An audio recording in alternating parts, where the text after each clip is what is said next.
ಅಮೆರಿಕಾಗೆ no entry, ಭಾರತಕ್ಕೆ red carpet. Hormuz ಜಲಸಂಧಿಯಲ್ಲಿ ಮೋದಿಯವರ phone call power. ನಮಸ್ಕಾರ ವೀಕ್ಷಕರೇ, ಮಧ್ಯಪ್ರಾಚ್ಯದಲ್ಲಿ ಇಸ್ರೇಲ್, ಅಮೆರಿಕ ಮತ್ತು ಇರಾನ್ ನಡುವೆ ನಡೀತಾ ಇರುವ ಭೀಕರ ಯುದ್ಧ ಇದೀಗ ಬರೋಬ್ಬರಿ 27ನೇ ದಿನಕ್ಕೆ ಕಾಲಿಟ್ಟಿದೆ. ಇರಾನ್ ಮೇಲೆ ಪ್ರತಿದಿನ ನೂರಾರು ಮಿಸೈಲ್ಗಳು ಅಪ್ಪಳಿಸುತ್ತಿವೆ. ಜಗತ್ತಿನ ಇಂಧನ ಪೂರೈಕೆಯ ಜೀವನಾಡಿಯಾಗಿರುವ ಹಾರ್ಮುಜ್ ಜಲಸಂಧಿ ಬ್ಲಾಕ್ ಆಗಿ ಇಡೀ ಪ್ರಪಂಚದ ಆರ್ಥಿಕತೆ ಅಕ್ಷರಶಃ ನಡುಗಿ ಹೋಗ್ತಾಗಿದೆ. ಆದರೆ ಈ ಭೀಕರ ಯುದ್ಧದ ಕಾರ್ಮೋಡದ ನಡುವೆ ನಿನ್ನೆ ರಾತ್ರಿ ಒಂದು ಅತ್ಯಂತ ಅಚ್ಚರಿಯ, ಭಾರತೀಯರೆಲ್ಲರೂ ಹೆಮ್ಮೆ ಪಡುವಂತಹ ಮತ್ತು ಜಗತ್ತಿನ ಕಣ್ಣು ತರಿಸುವಂತಹ ಬೆಳವಣಿಗೆಯೊಂದು ನಡೆದಿದೆ.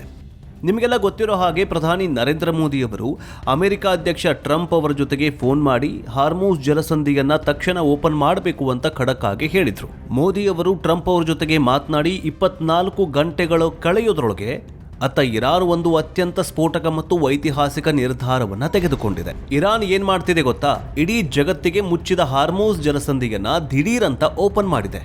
ಆದ್ರೆ ಇಲ್ಲಿ ಅಸಲಿ ಮಜಾ ಇರೋದೇ ಬೇರೆ. ಇರಾನ್ ಈ ಜಲಸಂಧಿಯನ್ನ ಓಪನ್ ಮಾಡಿರೋದು ಕೇವಲ ಭಾರತ ಸೇರಿದಂತೆ ಬೆರಳೆಣಿಕೆಯಷ್ಟು ಸ್ನೇಹಪರ ರಾಷ್ಟ್ರಗಳಿಗೆ ಮಾತ್ರ.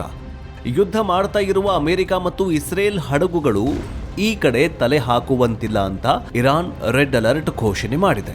ಅಷ್ಟಕ್ಕೂ ಈ ಇರಾನ್ ವಿದೇಶಾಂಗ ಸಚಿವರು ಕೊಟ್ಟಿರುವ ಆ ಸಿಹಿ ಸುದ್ದಿ ಎಂಥದ್ದು? ಭಾರತದ ಹಡಗುಗಳಿಗೆ ಇರಾನ್ ನೌಕಾಪಡೆ ರಕ್ಷಣೆ ಕೊಡ್ತಾ ಇರೋದಾದ್ರೂ ಹೇಗೆ? ಟ್ರಂಪ್ ಅವರ ಆಪರೇಷನ್ ಎಪಿಕ್ ಫ್ಯೂರಿ ಫ್ಲಾಪ್ ಆಗಿದ್ದು ಹೇಗೆ? ಇರಾನ್ಗೆ ಬುದ್ಧಿ ಕಲಿಸಲು ಅಮೆರಿಕ ಈಗ ಪಾಕಿಸ್ತಾನವನ್ನ ಡೆಲಿವರಿ ಬಾಯ್ ತರ ಬಳಸ್ಕೊಳ್ತಾ ಇದೆಯಾಕೆ? ಯುದ್ಧ ಮುಗೀತು ಅಂತ ಟ್ರಂಪ್ ಹೇಳ್ತಾ ಇದ್ರು, ನಾವು ಇನ್ನೂ ಸಾವಿರಾರು ಟಾರ್ಗೆಟ್ಗಳನ್ನ ಧ್ವಂಸ ಮಾಡ್ತೇವೆ ಅಂತ ಇಸ್ರೇಲ್ ಹಠ ಹಿಡಿದು ಕೂತಿರೋದ್ಯಾಕೆ? ಇರಾನ್ಗೆ ಬುದ್ಧಿ ಕಲಿಸೋದಕ್ಕೆ 1,000 ಅಮೆರಿಕನ್ ಪ್ಯಾರಾ ಟ್ರೂಪರ್ಗಳು ಅರ್ಥಾತ್ ಸೈನಿಕರನ್ನ ನುಗ್ಗಿಸೋದಕ್ಕೆ ಟ್ರಂಪ್ ಸಜ್ಜಾಗಿದ್ದಾರ?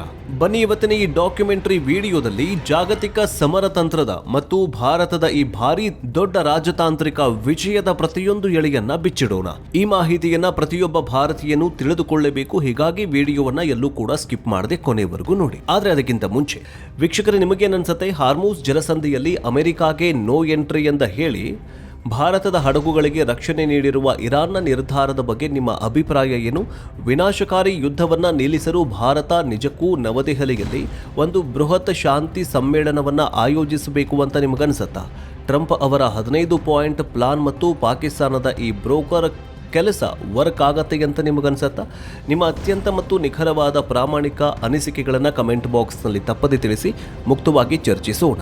ಭಾರತದ ರಾಜತಾಂತ್ರಿಕ ತಾಕತ್ತು ಮತ್ತು ಜಾಗತಿಕ ಇಂಧನ ಬಿಕ್ಕಟ್ಟಿನ ಈ ಕಂಪ್ಲೀಟ್ ರಿಪೋರ್ಟ್ ಪ್ರತಿಯೊಬ್ಬ ಭಾರತೀಯನಿಗೂ ತಲುಪುವಂತೆ ಈ ವಿಡಿಯೋವನ್ನು ನಿಮ್ಮ ವಾಟ್ಸ್ಆ್ಯಪ್ ಮತ್ತು ಫೇಸ್ಬುಕ್ ಗ್ರೂಪ್ಗಳಲ್ಲಿ ಮರೆಯದೆ ಶೇರ್ ಮಾಡಿ. ಜೊತೆಗೆ ಈಗ ಬ್ಲ್ಯಾಕ್ ಅಲ್ಲಿ ಗ್ಯಾಸ್ ಸಿಲಿಂಡರು ಮತ್ತೆ ಈ ಪೆಟ್ರೋಲ್ ಡೀಸೆಲ್ ಮಾರ್ತಾ ಇದ್ದಾರಲ್ಲ, ಅಂಥವರು ನಿಮ್ಮ ಊರಲ್ಲೂ ಇದ್ದಾರಾ? ಕಮೆಂಟ್ ಬಾಕ್ಸ್ನಲ್ಲಿ ತಿಳಿಸಿ. ನಿಮ್ಮ ಊರು ಯಾವುದು ಅಂತ ತಿಳಿಸಿ. ವೀಕ್ಷಕರೇ, 27 ದಿನಗಳ ಸತತ ಯುದ್ಧದ ನಂತರ ಇರಾನ್ ವಿದೇಶಾಂಗ ಸಚಿವ ಅಬ್ಬಾಸ್ ಅರಗ್ಚಿ ಅವರು ಸರ್ಕಾರಿ ಟಿವಿಗೆ ನೀಡಿದಂತಹ ಒಂದು ಇಂಟರ್ವ್ಯೂ ಜಾಗತಿಕ ಮಟ್ಟದಲ್ಲಿ ಭಾರಿ ಸಂಚಲನ ಸೃಷ್ಟಿ ಮಾಡಿದೆ. ಅಬ್ಬಾಸ್ ಅರಗ್ಚಿ ಅವರು ಅಧಿಕೃತವಾಗಿ ಏನು ಹೇಳಿದ್ದಾರೆ ಗೊತ್ತಾ? ಹಾರ್ಮುಜ್ ಜಲಸಂಧಿಯ ಮೂಲಕ ಹಾದು ಹೋಗಲು ನಾವು ನಮ್ಮ ಸ್ನೇಹ ರಾಷ್ಟ್ರಗಳ ಹಡಗುಗಳಿಗೆ ಸುರಕ್ಷಿತ ಮಾರ್ಗವನ್ನು ಕಲ್ಪಿಸಿದ್ದೇವೆ. ಚೀನಾ, ರಷ್ಯಾ, ಭಾರತ, ಇರಾಕ್ ಮತ್ತು ಪಾಕಿಸ್ತಾನದ ಹಡಗುಗಳಿಗೆ ನಮ್ಮ ಸಶಸ್ತ್ರ ಪಡೆಗಳು ಆರ್ಮ್ಡ್ ಫೋರ್ಸ್ ಸಂಪೂರ್ಣವಾಗಿ ರಕ್ಷಣೆ ನೀಡಿ ಸುರಕ್ಷಿತವಾಗಿ ಹಾದು ಹೋಗಲು ಅನುಮತಿ ನೀಡಿದ್ದೇವೆ. ಕೆಲವೇ ರಾತ್ರಿಗಳ ಹಿಂದೆಯಷ್ಟೇ 2 ಭಾರತೀಯ ಬೃಹತ್ ಹಡಗುಗಳು ಸುರಕ್ಷಿತವಾಗಿ ಈ ಮಾರ್ಗವನ್ನ ದಾಟಿವೆ. ಈ ಯುದ್ಧದ ನಡುವೆಯೂ ಸ್ನೇಹಪರ ರಾಷ್ಟ್ರಗಳಿಗೆ ನಮ್ಮ ಜಲಮಾರ್ಗ ಮುಕ್ತವಾಗಿರುತ್ತೆ ಅಂತ ಘೋಷಿಸಿದ್ದಾರೆ. ಇದನ್ನ ಮುಂಬೈನಲ್ಲಿರುವ ಇರಾನ್ ಕನ್ಸುಲೇಟ್ ಜನರಲ್ ಕೂಡ ಅಧಿಕೃತವಾಗಿ ದೃಢಪಡಿಸಿದ್ದಾರೆ. ಆದ್ರೆ ಅಮೆರಿಕ ಮತ್ತು ಇಸ್ರೇಲ್ಗೆ ಇರಾನ್ ಕೊಟ್ಟಿರುವ ವಾರ್ನಿಂಗ್ ಕೇಳಿದ್ರೆ ನೀವು ನಿಜಕ್ಕೂ ದಂಗಾಗ್ತೀರಿ. ನಾವು ಯುದ್ಧದಲ್ಲಿದ್ದೇವೆ. ಈ ಹಾರ್ಮುಜ್ ಜಲಸಂಧಿಯನ್ನ ಯುದ್ಧ ವಲಯ ಅಂತ ಪರಿಗಣಿಸಲಾಗಿದೆ.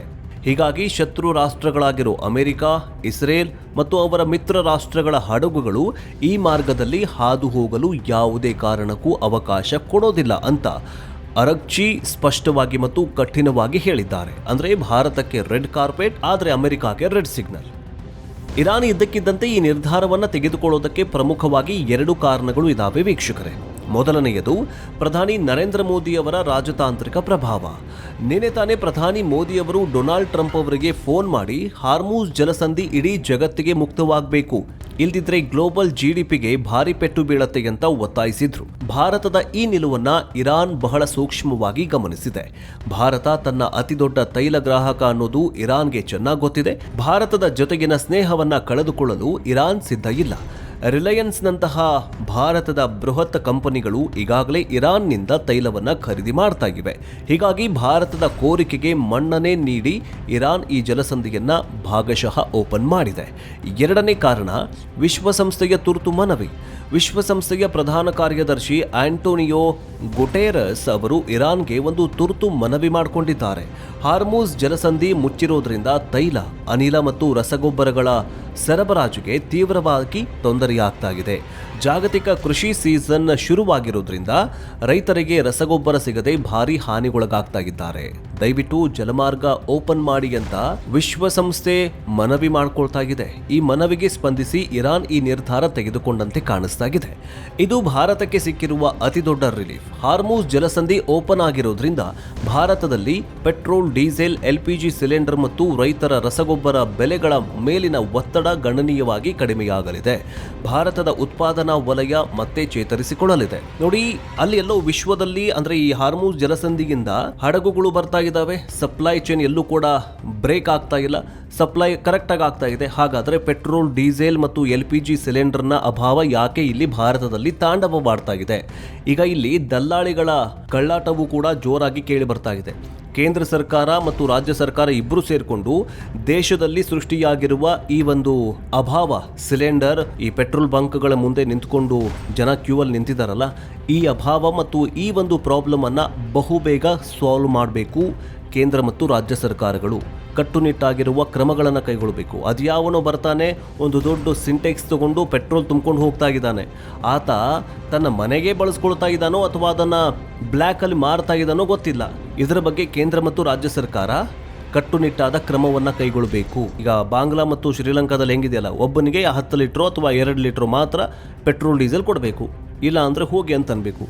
ನಮ್ಮ ದೇಶದಲ್ಲಿ ಎಂಥ ಜನ ಇದ್ದಾರಂತಂದರೆ, ಯಾರೋ ಒಬ್ಬ ಸಿಂಟೆಕ್ಸ್ ತೊಗೊಂಡು ಬಂದಿದ್ದಾನೆ, ಅವನ ಹತ್ರ ದುಡ್ಡು ಎಷ್ಟಿದೆ ಅಂತ.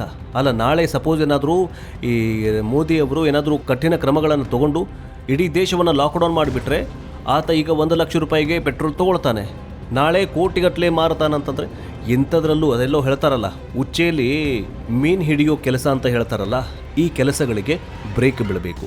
ನಿಮಗೇನು ಅನ್ಸದೆ ಕಮೆಂಟ್ ಬಾಕ್ಸ್ನಲ್ಲಿ ತಿಳಿಸಿ. ವಿಷಯದ ಕಡೆ ಬರೋದಾದ್ರೆ, ಒಂದು ಕಡೆ ಇರಾನ್ ತನ್ನ ಜಲಮಾರ್ಗದ ಪವರ್ ತೋರಿಸ್ತಾ ಇದ್ರೆ, ಇನ್ನೊಂದು ಕಡೆ ಅಮೆರಿಕದ ಕಥೆ ಅಕ್ಷರಶಃ ನಗೆಪಾಟಲಿಗೆ ಈಡಾಗಿದೆ. ಅಮೆರಿಕ ಬಹಳ ಬಿಲ್ಡಪ್ ಕೊಟ್ಕೊಂಡು ಇರಾನ್ ಮೇಲೆ ಆಪರೇಷನ್ ಎಪಿಕ್ ಫ್ಯೂರಿ ಎನ್ನುವಂತಹ ಭೀಕರ ಮಿಲಿಟರಿ ಆಪರೇಷನ್ ಶುರು ಮಾಡಿತ್ತು. ಆಪರೇಷನ್ ಹೆಸರೇನೋ ಎಪಿಕ್ ಆಗಿತ್ತು, ಆದರೆ ಈಗ ಅದು ಅಕ್ಷರಶಃ ಎಪಿಕ್ ಫೇಲ್ ಆಗಿದೆ. ಡೊನಾಲ್ಡ್ ಟ್ರಂಪ್ ಅವರು ಮೀಡಿಯಾ ಮುಂದೆ ಬಂದು ನಾವು ಯುದ್ಧ ಗೆದ್ದಿದ್ದೀವಿ, ಇರಾನ್ ಆಡಳಿತ ಉರುಳಿ ಬಿದ್ದಿದೆ ಅಂತ ಹೇಳ್ಕೊಳ್ತಾ ಇದೆ, ಬಡಾಯಿ ಕೊಚ್ಕೊಳ್ತಾ ಇದೆ. ಆದರೆ ವಾಸ್ತವದಲ್ಲಿ ಇರಾನ್ ಅಧ್ಯಕ್ಷರು ಮತ್ತು ಸುಪ್ರೀಂ ನಾಯಕರು ಸೇಫ್ ಆಗಿದ್ದಾರೆ. ಇರಾನ್ ಮಿಲಿಟರಿ ಇಂದಿಗೂ ಕೂಡ ಸ್ಟ್ರಾಂಗ್ ಆಗಿ ಅಮೆರಿಕ, ಇಸ್ರೇಲ್ ಮೇಲೆ ಪ್ರತಿದಾಳಿ ಮಾಡ್ತಾ ಇದೆ. ಇರಾನ್ ಯಾವುದೇ ಕಾರಣಕ್ಕೂ ಸೋಲೊಪ್ಪಿಕೊಳ್ಳುವ ಲಕ್ಷಣಗಳೇ ಕಾಣಿಸ್ತಾ ಇಲ್ಲ. ಇದನ್ನ ನೀವು ಹೇಳ್ತಾ ಇಲ್ಲ, ಅಮೆರಿಕದ ಅಧ್ಯಕ್ಷ, ಅಮೆರಿಕದ ಈ ಮಿಲಿಟರಿ ಸೇನಾಧ್ಯಕ್ಷರು ಇರ್ತಾರಲ್ಲ, ಅವರೇ ಹೇಳ್ತಿದ್ದಾರೆ ಏನಿಷ್ಟೊಂದು ಸ್ಟ್ರಾಂಗ್ ಆಗಿದೆಯಲ್ಲ ಅಂತ. ಯುದ್ಧದಲ್ಲಿ ಗೆಲ್ಲಲು ಸಾಧ್ಯವಾಗದಿದ್ದಾಗ ಟ್ರಂಪ್ ಈಗ ಬೇರೆ ದಾರಿ ಕಾಣಿಸ್ತಾ ಇದೆ. ಅದು ಪಾಕಿಸ್ತಾನವನ್ನ ತನ್ನ ಡೆಲಿವರಿ ಬಾಯ್ ಅಥವಾ ಈ ಮೆಸೆಂಜರ್ ಆಗಿ ಬಳಸ್ಕೊಳ್ತಾ ಇದ್ದಾರೆ. ವೀಕ್ಷಕರೇ, ನಿಜ, ಅಮೆರಿಕ ಈಗ ಪಾಕಿಸ್ತಾನದ ಮೂಲಕ ಇರಾನ್ಗೆ ಒಂದು 15 ಅಂಶಗಳ ಶಾಂತಿ ಯೋಜನೆಯನ್ನ, ಷರತ್ತುಗಳನ್ನು ಕಳುಹಿಸಿದೆ. ಪರಮಾಣು ಶಸ್ತ್ರಾಸ್ತ್ರಗಳನ್ನು ತ್ಯಜಿಸಿ, ಮಿಸೈಲ್ ಪ್ರೋಗ್ರಾಂ ನಿಲ್ಲಿಸಿ ಅಂತ ಪಾಕಿಸ್ತಾನದ ಮೂಲಕ ಟ್ರಂಪ್ ಇರಾನ್ಗೆ ಮೆಸೇಜ್ ಕಳುಹಿಸಿದ್ದಾನೆ. ಆದರೆ ಇರಾನ್ ಬಹಳ ಸ್ಪಷ್ಟವಾಗಿ ಪಾಕಿಸ್ತಾನದ ಈ ಮಧ್ಯಸ್ಥಿಕೆಯನ್ನು ಮುಖದ ಮೇಲೆ ಹೊಡೆದಂಗೆ ತಿರಸ್ಕಾರ ಮಾಡಿದೆ. ನೋಡು, ನಮ್ಮಿಬ್ಬರ ಜಗಳನ ನೀನು ಬಿಡಿಸಕ್ಕೆ ಹೋಗಬೇಡ, ನೀನು ಬಿಡಿಸ್ದೆ ಅಂತಂದರೆ ನಿನ್ನ ಎಲ್ಲ ಹಡಗುಗಳನ್ನು ಮತ್ತು ನಿನ್ನ ಮೂಳೆ ಮುರಿದು ಬಿಸಾಕ್ಬಿಡ್ತೀವಿ, ನಿನ್ನ ಮೇಲೇನ ಅಟ್ಯಾಕ್ ಮಾಡ್ತೀವಿ ಅಂತ ಇರಾನ್ ಕಡ್ಡಿ ಮುರಿದಂಗೆ ಪಾಕಿಸ್ತಾನಕ್ಕೆ ಚಪ್ಪಲಿಂದ ಹೊಡೆದಂಗೆ ಹೇಳಿಬಿಟ್ಟಿದೆ. ಇನ್ನು ಒಂದು ಕಡೆ ಟ್ರಂಪ್ ನಾವು ಶಾಂತಿ ಒಪ್ಪಂದ ಮಾಡ್ಕೊಳ್ತೇವೆ ಅಂತ ಹೇಳ್ತಾ ಇದ್ರೆ, ವಾಸ್ತವದಲ್ಲಿ ಈ ಯುದ್ಧವನ್ನ ಡೈವ್ ಮಾಡ್ತಾ ಇರೋದು ಅಮೆರಿಕ ಅಲ್ಲ, ಬದಲಾಗಿ ಇಸ್ರೇಲ್ ಮಾಡ್ತಾ ಇದೆ. ಇಸ್ರೇಲ್ನ ಸೇನಾ ವಕ್ತಾರರಾಗಿರೋ ಬ್ರಿಗೇಡಿಯರ್ ಜನರಲ್ ಡೇನಿಯಲ್ ಹಗರಿ ಅವರು ಒಂದು ಸ್ಫೋಟಕ ಹೇಳಿಕೆ ಕೊಟ್ಟಿದ್ದಾರೆ. ಶಾಂತಿ ಒಪ್ಪಂದದ ಬಗ್ಗೆ ನಮಗೆ ಗೊತ್ತಿಲ್ಲ, ಆದರೆ ನಮ್ಮ ಮುಂದೆ ಇರಾನ್ನಲ್ಲಿ ಇನ್ನೂ ಸಾವಿರಾರು ಟಾರ್ಗೆಟ್ಗಳಿದ್ದಾವೆ, ಬಾಕಿ ಇದ್ದಾವೆ, ಇನ್ನೂ ಸಾವಿರಾರು ಟಾರ್ಗೆಟ್ಗಳನ್ನು ನಾವು ಅಚೀವ್ ಮಾಡಬೇಕು. ಈ ಯುದ್ಧ ಇನ್ನೂ ಕನಿಷ್ಠ 1 ತಿಂಗಳ ಕಾಲ ಅಂದರೆ ಏಪ್ರಿಲ್ ಮೇವರೆಗೂ ಪೂರ್ತಿ ಮುಂದುವರಿಯುತ್ತೆ ಅಂತ ಇಸ್ರೇಲ್ ಘೋಷಣೆ ಮಾಡಿದೆ. ಇನ್ನೊಂದು ಕಡೆ ಅಮೆರಿಕ ಕೂಡ ತನ್ನ ದ್ವಂದ್ವ ನಿಲುವನ್ನ ಪ್ರದರ್ಶಿಸ್ತಾ ಇದೆ. ಶಾಂತಿ ಮಂತ್ರ ಜಪಿಸ್ತಾ ಇರುವಾಗಲೇ ಅಮೆರಿಕ ಈಗ 1,000 ಪ್ಯಾರಾಟ್ರೂಪರ್ಗಳನ್ನ ಮಧ್ಯಪ್ರಾಚ್ಯಕ್ಕೆ ರವಾನಿಸಲು ಸಿದ್ಧತೆ ನಡೆಸ್ತಾ ಇದೆ. ಪ್ಯಾರಾಟ್ರೂಪರ್ಗಳಂತಂದ್ರೆ ಸಾಮಾನ್ಯ ಸೈನಿಕರಲ್ಲ ಇವರು ನೇರವಾಗಿ ವಿಮಾನದಿಂದ ಪ್ಯಾರಾಚೂಟ್ ಮೂಲಕ ಶತ್ರುಗಳ ನೆಲದೊಳಗೆ ಇಳಿದು ಕಾರ್ಯಾಚರಣೆ ನಡೆಸುವಂತಹ ಸ್ಪೆಷಲ್ ಕಮಾಂಡೋಗಳು ಇವರು. ಈ ಒಂದು ಸ್ಪೆಷಲ್ ಕಮಾಂಡೋ ಅಥವಾ ಈ ಸ್ಪೆಷಲ್ ಫೋರ್ಸ್ ಅಮೆರಿಕದ ಹತ್ರ ಇದೆ. ಇರಾನ್ ಜೊತೆ ಶಾಂತಿ ಒಪ್ಪಂದ ಆಗದೆ ಹೋದ್ರೆ ಈ 1,000 ಕಮಾಂಡೋಗಳು ಇರಾನ್ ನೆಲದೊಳಗೆ ಇಳಿದು ಆಪರೇಷನ್ ಮಾಡುವ ಭೀಕರ ಸಾಧ್ಯತೆಗಳು ದಟ್ಟವಾಗಿದೆ. ಅಷ್ಟೇ ಅಲ್ಲ, ಟ್ರಂಪ್ ಇತ್ತೀಚೆಗಷ್ಟೇ ಇರಾನ್ ವಾರ್ಗಾಗಿ ಬರೋಬ್ಬರಿ $200 ಬಿಲಿಯನ್ ಫಂಡ್ ಅನ್ನ ದಿಢೀರನೆ ಪಾಸ್ ಮಾಡಿದ್ದಾರೆ. ಮೀಡಿಯಾದವರು ಶಾಂತಿ ಆಗತ್ತೆ ಅಂತಂದ್ರೆ ಮತ್ತೆ $200 ಬಿಲಿಯನ್ ಯಾಕೆ ಅಂತ ಕೇಳಿದ್ದಕ್ಕೆ ಟ್ರಂಪ್ ಸ್ವಲ್ಪ ಎಕ್ಸ್ಟ್ರಾ ದುಡ್ಡು ಕೈಯಲ್ಲಿದ್ರೆ ಒಳ್ಳೇದಲ್ವಾ ಅಂತ ಡೆಮೊಕ್ರಾಟಿಕ್ ಪಾರ್ಟಿಯವರು ಟೆನ್ಷನ್ ಕ್ರಿಯೇಟ್ ಮಾಡ್ತಾ ಇದ್ದಾರಲ್ಲ, ನಾವು ರೆಡಿ ಆಗಬೇಕು ಅಂತ ಉಡಾಫೆ ಉತ್ತರಗಳನ್ನ ಕೊಟ್ಟಿದ್ದಾರೆ. ವೀಕ್ಷಕರೇ, ಈ ಪಾಕಿಸ್ತಾನ ಅಮೆರಿಕ ಮತ್ತು ಇರಾನ್ ನಡುವೆ ಬ್ರೋಕರ್ ಆಗಿ ಕೆಲಸ ಮಾಡ್ತಾ ಇರಬಹುದು, ಆದರೆ ಇಸ್ರೇಲ್ ಪಾಕಿಸ್ತಾನವನ್ನ ಒಂದು ಚೂರು ಕೂಡ ನಂಬುತ್ತಾ ಇಲ್ಲ. ಇಸ್ರೇಲ್ ಮತ್ತು ಪಾಕಿಸ್ತಾನದ ನಡುವೆ ಯಾವುದೇ ರಾಜತಾಂತ್ರಿಕ ಸಂಬಂಧಗಳಿಲ್ಲ. ಹೀಗಿರುವಾಗ ಪಾಕಿಸ್ತಾನದಿಂದ ಈ ಯುದ್ಧವನ್ನ ನಿಲ್ಲಿಸುವುದಕ್ಕೆ ಸಾಧ್ಯವೇ ಇಲ್ಲ. ಹಾಗಾದ್ರೆ ಈ ಬಿಕ್ಕಟ್ಟನ್ನು ಬಗೆಹರಿಸುವ ತಾಕತ್ತು ಇರೋದು ಯಾರಿಗೆ? ಅದು ಕೇವಲ ನಮ್ಮ ಹೆಮ್ಮೆಯ ಭಾರತಕ್ಕೆ ಮಾತ್ರ. ಭಾರತದಲ್ಲಿರುವ ಇರಾನ್ ರಾಯಭಾರಿ ಓಪನ್ ಆಗಿ ಹೇಳಿದ್ದಾರೆ, ಮಧ್ಯಪ್ರಾಚ್ಯದ ಈ ಟೆನ್ಷನ್ ಅನ್ನ ಕಡಿಮೆ ಮಾಡಲು ಭಾರತವು ಅತ್ಯಂತ ವಿಶ್ವಾಸಾರ್ಹ ಆಟಗಾರನಾಗಬಲ್ಲದು ಅಂತ. ಯಾಕಂದ್ರೆ ಇಂದು ಇಡೀ ಪ್ರಪಂಚದಲ್ಲಿ ಸೌದಿ ಅರೇಬಿಯಾ, ಇರಾನ್, ಇಸ್ರೇಲ್ ಮತ್ತು ಅಮೆರಿಕ ಈ 4 ಬಣಗಳ ಜೊತೆಗೆ ಅತ್ಯಂತ ಉತ್ತಮ ಬಾಂಧವ್ಯ ಇಟ್ಟುಕೊಂಡಿರುವಂತಹ ಏಕೈಕ ದೇಶ ಅಂತಂದ್ರೆ ಅದು ಭಾರತ. ಜಾಗತಿಕ ತಜ್ಞರ ಪ್ರಕಾರ ಭಾರತ ಈಗ ನವದೆಹಲಿಯಲ್ಲಿ ಒಂದು ಬೃಹತ್ ಶಾಂತಿ ಸಮ್ಮೇಳನವನ್ನ ಆಯೋಜಿಸುವ ಸಮಯ ಬಂದಿದೆ. ಅಮೆರಿಕ, ಇಸ್ರೇಲ್, ಇರಾನ್ ನಾಯಕರನ್ನ ಒಟ್ಟಿಗೆ ಕೂರಿಸಿ ಮಧ್ಯಸ್ಥಿಕೆ ವಹಿಸಬೇಕು. ಅಮೆರಿಕದ 15 ಅಂಶಗಳು ಎಲ್ಲಾ ಡಿಮ್ಯಾಂಡ್ಗಳನ್ನ ಇರಾನ್ ಒಪ್ಪೋದಿಲ್ಲ, ಆದರೆ ಒಂದು ಮಿಡಲ್ ಗ್ರೌಂಡ್ ಕಂಡು ಹಿಡಿಯಬಹುದು. ಕನಿಷ್ಠ 1 ಅಥವಾ 2 ವರ್ಷಗಳ ಮಟ್ಟಿಗಾದರೂ ಇರಾನ್ ತನ್ನ ಪರಮಾಣು ಕಾರ್ಯಕ್ರಮವನ್ನು ತಡೆ ಹಿಡಿಯುವ ಮತ್ತು ಅಮೆರಿಕ ದಾಳಿ ಮಾಡದಿರುವ ಒಂದು ಟೆಂಪರರಿ ಅಗ್ರಿಮೆಂಟ್ಗೆ ಭಾರತ ಸೈನ್ ಮಾಡಿಸಬಹುದು. ಒಟ್ಟಾರೆಯಾಗಿ ಹೇಳೋದಾದರೆ ವೀಕ್ಷಕರೇ, ಇಸ್ರೇಲ್ ಮತ್ತು ಇರಾನ್ ನಡುವಿನ ಈ ಯುದ್ಧ ಈಗ ಕೇವಲ ಆ 2 ದೇಶಗಳ ಸಮಸ್ಯೆಯಾಗಿ ಉಳಿದಿಲ್ಲ. ಇದು ಇಡೀ ಪ್ರಪಂಚದ ಆರ್ಥಿಕತೆಯನ್ನ ನುಂಗಿ ಹಾಕುವ ಸುಂಟರಗಾಳಿ ಸುನಾಮಿಯಾಗಿ ಬದಲಾಗಿದೆ. ಪಾಕಿಸ್ತಾನ ಎಷ್ಟೇ ನಾಟಕ ಮಾಡಿದ್ರೂ ಅದಕ್ಕೆ ಇಸ್ರೇಲ್ನ ವಿಶ್ವಾಸ ಗೆಲ್ಲಲು ಸಾಧ್ಯವಿಲ್ಲ. ಹಾರ್ಮೂಜ್ ಜಲಸಂಧಿಯಲ್ಲಿ ಭಾರತದ ಹಡಗುಗಳಿಗೆ ಮಾತ್ರ ಸಿಕ್ಕಿರುವ ರೆಡ್ ಕಾರ್ಪೆಟ್ ಸ್ವಾಗತ ಭಾರತದ ರಾಜತಾಂತ್ರಿಕ ಶಕ್ತಿಗೆ ಹಿಡಿದ ಕೈಗನ್ನಡಿಯಾಗಿದೆ. ಭಾರತದ ಮುಂದಿನ ಒಂದೊಂದು ಹೆಜ್ಜೆಯೂ ಜಗತ್ತಿನ ಆರ್ಥಿಕತೆಯ ಭವಿಷ್ಯವನ್ನು ನಿರ್ಧಾರ ಮಾಡಲಿದೆ. ವೀಕ್ಷಕರೇ, ನಿಮಗೇನನ್ಸುತ್ತೆ? ಹಾರ್ಮೂಜ್ ಜಲಸಂಧಿಯಲ್ಲಿ ಅಮೆರಿಕಾಗೆ ನೋ ಎಂಟ್ರಿ ಎಂದು ಹೇಳಿ ಭಾರತದ ಹಡಗುಗಳಿಗೆ ರಕ್ಷಣೆ ನೀಡಿರುವ ಇರಾನ್ನ ನಿರ್ಧಾರದ ಬಗ್ಗೆ ನಿಮ್ಮ ಅಭಿಪ್ರಾಯ ಏನು? ವಿನಾಶಕಾರಿ ಯುದ್ಧವನ್ನು ನಿಲ್ಲಿಸಲು ಭಾರತ ನಿಜಕ್ಕೂ ನವದೆಹಲಿಯಲ್ಲಿ ಒಂದು ಬೃಹತ್ ಶಾಂತಿ ಸಮ್ಮೇಳನವನ್ನು ಆಯೋಜಿಸಬೇಕು ಅಂತ ನಿಮಗನ್ಸುತ್ತಾ? ಟ್ರಂಪ್ ಅವರ 15 ಪಾಯಿಂಟ್ ಪ್ಲಾನ್ ಮತ್ತು ಪಾಕಿಸ್ತಾನದ ಈ ಬ್ರೋಕರ್ ಕೆಲಸ ವರ್ಕ್ ಆಗತ್ತೆ ಅಂತ ನಿಮಗನ್ಸುತ್ತಾ? ನಿಮ್ಮ ಅತ್ಯಂತ ಮತ್ತು ನಿಖರವಾದ ಪ್ರಾಮಾಣಿಕ ಅನಿಸಿಕೆಗಳನ್ನು ಕಮೆಂಟ್ ಬಾಕ್ಸ್ನಲ್ಲಿ ತಪ್ಪದೆ ತಿಳಿಸಿ, ಮುಕ್ತವಾಗಿ ಚರ್ಚಿಸೋಣ. ಭಾರತದ ರಾಜತಾಂತ್ರಿಕ ತಾಕತ್ತು ಮತ್ತು ಜಾಗತಿಕ ಇಂಧನ ಬಿಕ್ಕಟ್ಟಿನ ಈ ಕಂಪ್ಲೀಟ್ ರಿಪೋರ್ಟ್ ಪ್ರತಿಯೊಬ್ಬ ಭಾರತೀಯನಿಗೂ ತಲುಪುವಂತೆ ಈ ವಿಡಿಯೋವನ್ನು ನಿಮ್ಮ ವಾಟ್ಸ್ಆ್ಯಪ್ ಮತ್ತು ಫೇಸ್ಬುಕ್ ಗ್ರೂಪ್ಗಳಲ್ಲಿ ಮರೆಯದೆ ಶೇರ್ ಮಾಡಿ. ಜೊತೆಗೆ ಈಗ ಬ್ಲ್ಯಾಕಲ್ಲಿ ಈ ಸಿಲಿಂಡರು, ಈ ಗ್ಯಾಸ್ ಸಿಲಿಂಡರು ಮತ್ತು ಈ ಪೆಟ್ರೋಲ್ ಡೀಸೆಲ್ ಮಾರ್ತಾ ಇದ್ದಾರಲ್ಲ, ಅಂಥವರು ನಿಮ್ಮ ಊರಲ್ಲೂ ಇದ್ದಾರಾ? ಕಮೆಂಟ್ ಬಾಕ್ಸ್ನಲ್ಲಿ ತಿಳಿಸಿ, ನಿಮ್ಮ ಊರು ಯಾವುದು ಅಂತ ತಿಳಿಸಿ.